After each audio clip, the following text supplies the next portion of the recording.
Bom, pessoal, vamos dar continuidade, então, aos nossos estudos sobre as escalas termométricas. No vídeo passado, eu falei para vocês sobre o funcionamento do termômetro, né? Todo corpo que sofre variações mensuráveis em alguma das suas propriedades físicas quando exposto a uma variação de temperatura pode ser utilizado como um termômetro, desde que a gente tenha uma escala termométrica associada a essa variação, né, da grandeza física para fazer a leitura correta do valor de temperatura. Como vocês viram lá no caso do termômetro de mercúrio, né, existe a substância termométrica, que é aquela que passa pelas variações devido à exposição da temperatura, e existe a grandeza termométrica, que é a propriedade da substância termométrica que varia devido à exposição a uma variação de temperatura. No caso lá do termômetro de mercúrio, o mercúrio é a substância termométrica e a altura da coluna de mercúrio é a grandeza termométrica, certo?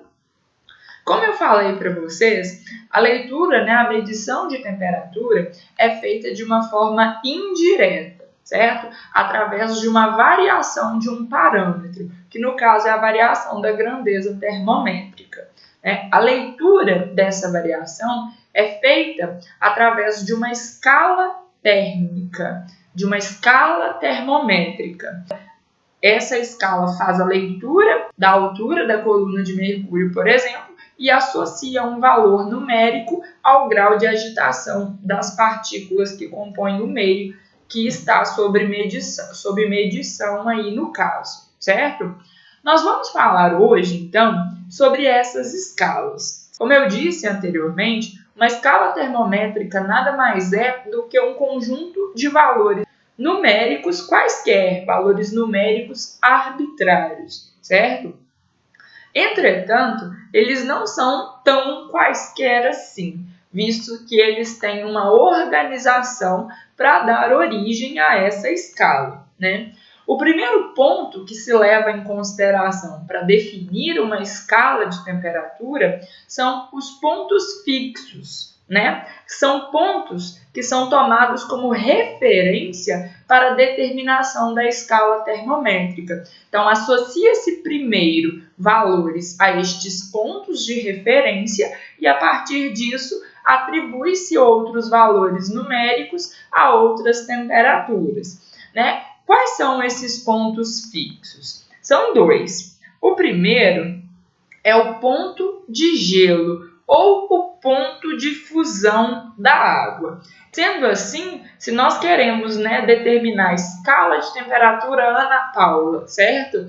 A primeira coisa que nós temos que fazer é determinar um valor numérico dessa escala que está associado ao ponto de fusão da água, né? O segundo passo seria associar um valor numérico ao ponto de vapor ou ponto de ebulição da água. Então, a gente associa um valor numérico ao ponto de vapor e associa um valor numérico ao ponto de gelo, que nada mais é do que o ponto de fusão.